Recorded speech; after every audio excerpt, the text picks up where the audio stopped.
जय हिंद जय भारत। सबसे पहले तो आप सबका स्वागत है मेरे वर्सेटाइल यूट्यूब चैनल पर। जैसे कि आप देख सकते हैं चंदन सर केमिस्ट्री वाला, इस चैनल को आप लोग बड़े शिद्दत के साथ देखते हैं, वेट करते हैं, तो आप सबका बहुत बहुत धन्यवाद, थैंक यू। तो इन कंटिन्यूएशन आज जो टॉपिक हम लोग करने वाले हैं, that topic is formula mass. Formula mass का जो कंसेप्ट है, it is related with ionic compounds. Ionic compounds में हम लोगों को देना पड़ता है फार्मूला मास, क्योंकि ionic substances they are not existing in the form of discrete molecule, but they are existing in the form of solid crystals, जिसमें बहुत सारे आयन जो है वो इकट्ठे प्रेजेंट होते हैं। जैसे कि सोडियम की बात करें और क्लोरीन की बात करें, तो they combine to form sodium chloride, and sodium chloride is existing in the form of crystal lattice, जिसमें every sodium ion is surrounded by 6 chloride ions and every chloride ion is surrounded by 6 sodium ions। ये detail में हम इनकी structure करेंगे, लेकिन जो इसका formula है that represents the simplest whole number ratio among the constituent ions।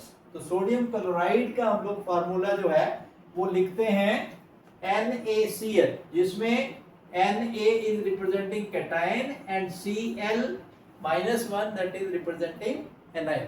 तो one formula of sodium chloride is represented as NaCl। तो इसका जो मास होगा that is known as formula mass।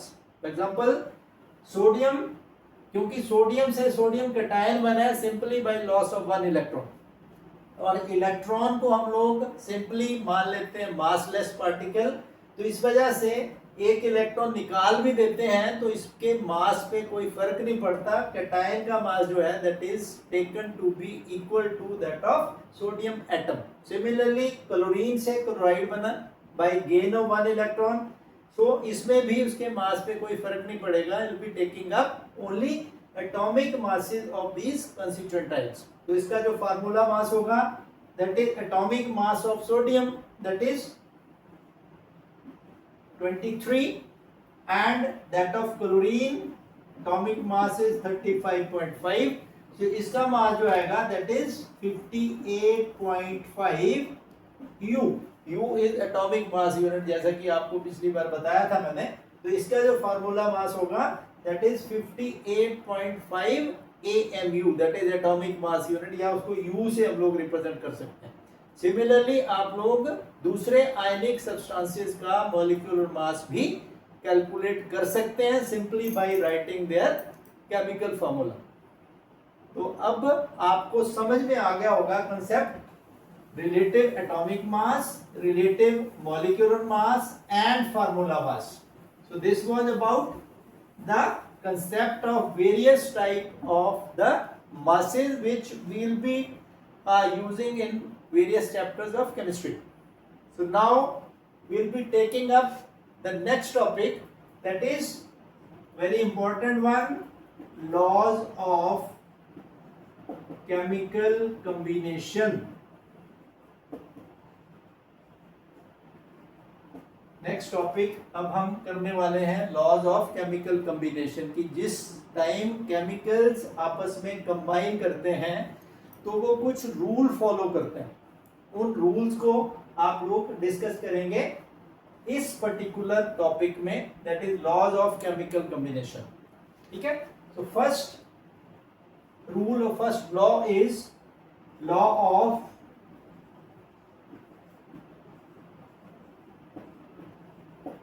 conservation of mass। this is the first rule, first law, very important one।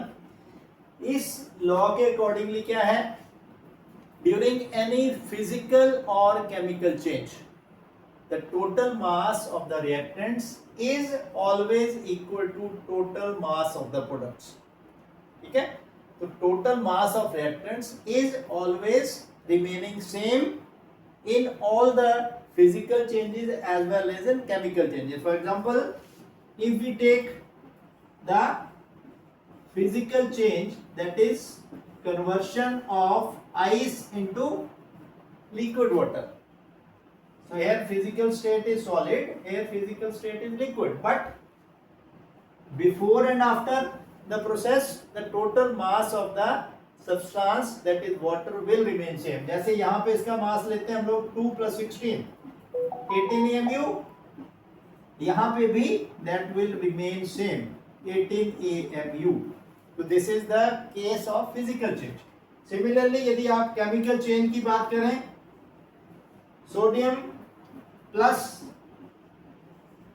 HCl, we are getting NaCl plus H2, right? So in this case we'll be taking up this type of balanced equation.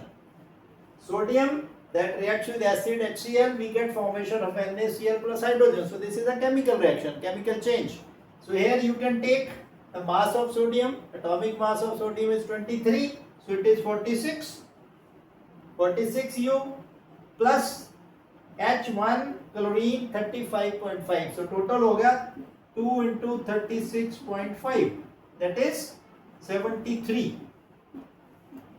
ठीक है? In this case it is 23 plus 35.5. It becomes 58.5 into 2 plus 2. So what you can see from these equations or from these chemical processes, total mass of reactants is always equal to total mass of the products. So this law is known as law of conservation of mass. लेकिन ध्यान रखेंगे, this is applicable in ordinary physical and chemical processes, but this does not hold good in case of the nuclear reactions. Nuclear reaction में जिसमें atom का nucleus involve होता है, बहुत सारे अलग अलग सब्सटेंसेस बनते हैं उसमें total mass of the products is found to be less than that of the reactants. ये ध्यान रखेंगे, जो प्रोडक्ट्स बनते हैं उसका मास रिएक्टेंट के मुकाबले में कम होता है. क्यों? Because mass is converted into energy. आपने सुना है न्यूक्लियर फिशन, न्यूक्लियर फ्यूजन में भी आपने सुना होगा. तो उसमें एनर्जी कहाँ से आती है? That is from the mass, because energy and mass, they are related to one another by an equation that is known as Einstein's equation. E is equal to mc square. तो जिसमें E energy है, m that is mass. तो energy और मास का relation है, जिसमें आप बोल सकते हैं कि जितना भी मास डिक्रीज होता है उसको मास डिफेक्ट बोलते हैं. That gets converted into energy. So this is the first law, that is known as law of conservation of mass. Second law will be taking up, that law is known as law of constant composition. That law is known as law of constant composition.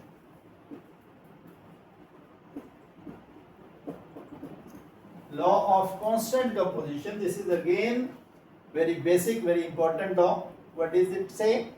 It says that a pure chemical compound contain always same element whose atoms are combined with one another in all is a fixed proportion.